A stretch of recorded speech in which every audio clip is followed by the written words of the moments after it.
ప్రాంతాలు అభివృద్ధి చేస్తాం, పేదరికాన్ని నిర్మూలిస్తాం, మీ జీవన ప్రమాణాలు పెంచుతాం. ఇవన్నీ జరగాలంటే ఇష్టానుసారంగా అడ్డం పడతా కూర్చుంటే కరెక్ట్ కాదు. ఈరోజు రాయలసీమలో మీరు చూస్తే సీమలో ఏరోస్పేస్ సిటీ తీసుకొస్తున్నాం, టెక్నాలజీలో డిఫెన్స్ అంతా ఇక్కడ తీసుకొస్తున్నాం. ఇంకో పక్కన స్పేస్ టెక్నాలజీ తీసుకొస్తాం, ఎలక్ట్రానిక్స్ అభివృద్ధి చేస్తాం, ఆటోమొబైల్ పెడతాం. ఇంకో పక్క డ్రోన్ సిటీ పెట్టి పెద్ద ఎత్తున డ్రోన్స్ కూడా తయారు చేస్తాం. ఇవన్నీ చేస్తే ఏంటి లాభం అని మీరు ఆలోచిస్తే ఈరోజు టెక్నాలజీ ఒక గేమ్ చేంజర్గా తయారైంది. ఇప్పుడు మీరందరూ ఇక్కడ ఉన్నారు. నేను ఇటీవల కాలంలో మీ అందరికీ ఏ పని అయినా మళ్ళా ఫోన్ చేస్తున్నానా? గవర్నమెంట్ ఫోన్ చేస్తా ఉందా? పెన్షన్ వస్తానే మళ్ళా ఫోన్ వస్తుంది మీకు. ఎవరన్నా లంచం అడిగారా? మీ ఇంటి దగ్గరనే ఇచ్చారా? మీతో మర్యాదగా ఉన్నారా? ఇవన్నీ అడుగుతున్నావా లేదా? నేను కూడా మొదటి తారీఖున పేదల సేవలో పెట్టి నేను రావడమే కాకుండా అందరినీ పంపిస్తున్నా.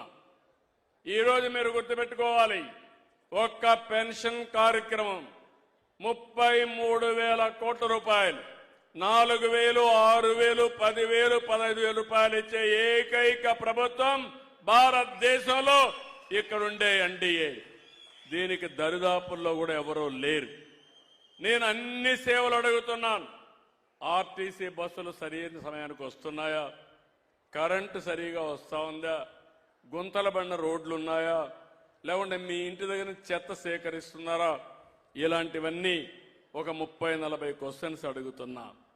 ఈరోజు మీరు ఇవన్నీ చూస్తే కర్నూలు జిల్లా గడిచిన ఒక నెల డిసెంబర్ 1 నుంచి ఫిబ్రవరి 6 వరకు 65.86% పీపుల్ బాగుందని చెప్పారు.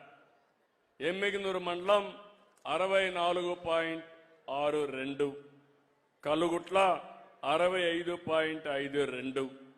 ఇది చాలదు. కలెక్టర్ గారు ఇక్కడే ఉన్నారు, ఇక్కడ ఆఫీసర్స్ కూడా ఇక్కడే ఉన్నారు.